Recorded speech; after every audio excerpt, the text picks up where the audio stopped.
अरे रानी, तुम सांवली, ऊपर से यह काली साड़ी, वो अच्छी दिखेंगी क्या तुम्हारे ऊपर? पहले ही तुम्हारे रंग को देखकर लोग ताना मारते हैं। पूरब रानी को बोला। देखो ना पूरब, मैं बोलती तो कहती, सास बोलती रहती है हमेशा। ऐसा लगता है जैसे कौवे को काला टीका लगा लिया हो। पति और सास का बोलना सुनकर जरा उदास हो गई। वो काली नहीं थी, श्री कृष्ण वर्णीय और रानी नाक नक्शे में अच्छी थी, पर पति और सास कलर को लेकर रानी को हमेशा ताना मारते थे।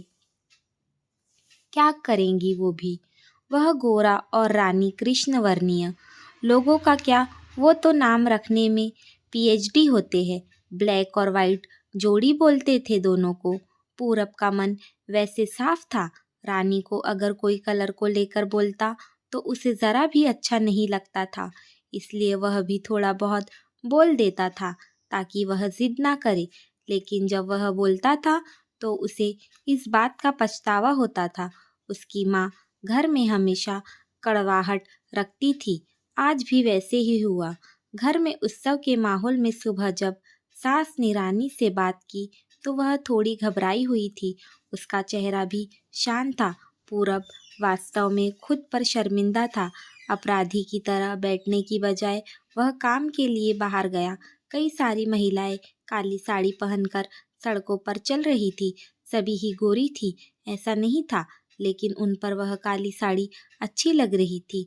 पूरब काम की जगह पर गया। उसका बचपन का दोस्त विक्की और उसका पूरा परिवार साथ में था। जान पहचान हुई।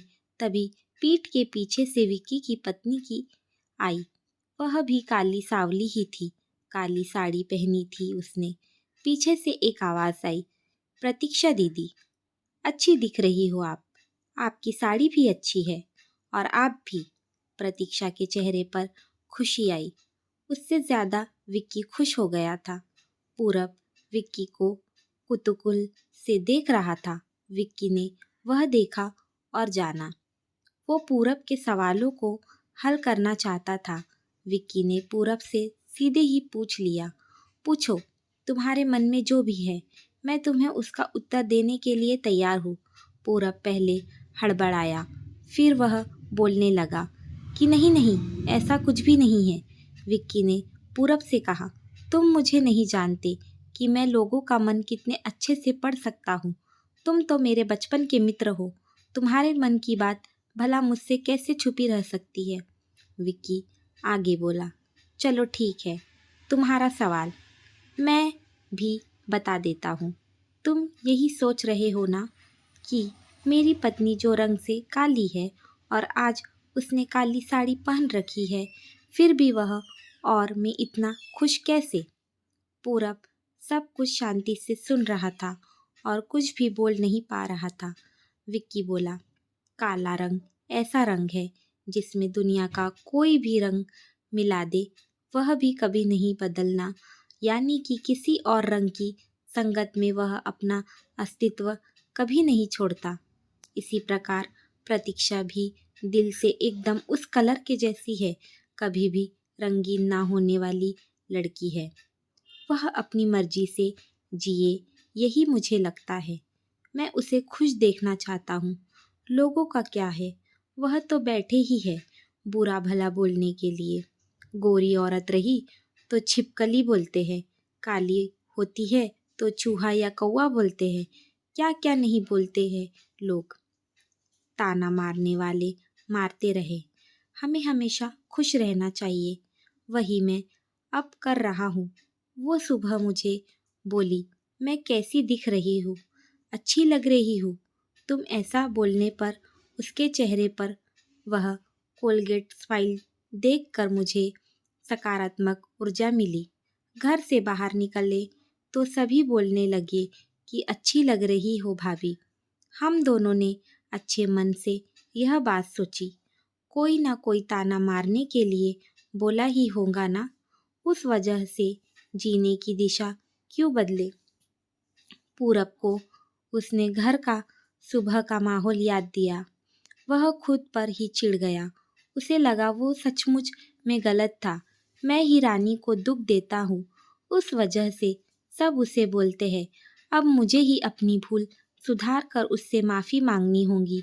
उसने हंसते हुए विक्की को अलविदा कहा। अपना काम निपटा कर वह एक साड़ी की दुकान पर गया। रानी के लिए उसने काले रंग की साड़ी ली और घर गया। घर जाने के बाद रानी शांत बैठी थी।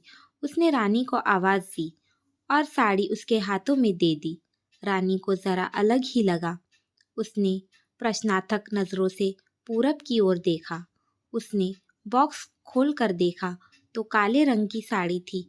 रानी, मैं लाया हूँ तुम्हारे लिए यह साड़ी। आज पहन के दिखाओ, कैसी दिखती हो तुम। अच्छी नहीं लगी तो बदल देंगे साड़ी को। देखने तो दो कैसी दिखती हो तुम इस रंग में। रानी को ज़रा अच्छा लगा। चलो तैयार हो जाओ, जल्दी हम ज़रा बाहर जाकर आते हैं।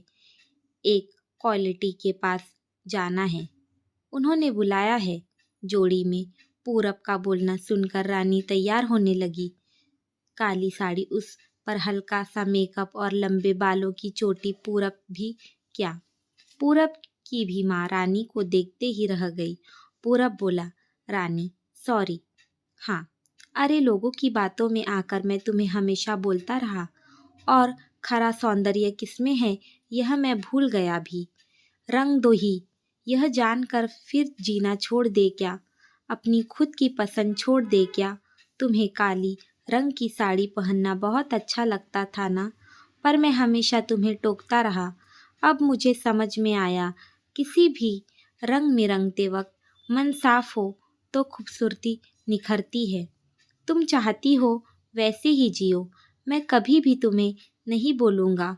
और हाँ, सचमुच सुंदर दिखती हो तुम, तुम्हारे रंग पर अच्छा खिलता है यह काला रंग। रानी के चेहरे की लाली और भी ज़्यादा बढ़ गई थी। यह बात सुनकर शर्मा कर वह पूरब को बोली, क्या आप भी? पूरब ने रानी का मुस्कुराता हुआ चेहरा देखा और उसके बदले हुए विचारों से पूरब खुश हुआ। मन ही मन में पूरब ने विक्की को धन्यवाद किया, क्योंकि यह परिवर्तन विक्की के शब्दों द्वारा हुआ था। खूबसूरत दिखने के लिए खूबसूरत दिखना ज़रूरी नहीं, बल्कि खूबसूरत सोच होना ज़रूरी है। इंसान का अगर मन सुंदर है तो इससे कोई फ़र्क नहीं पड़ता कि वह किस रंग का हो।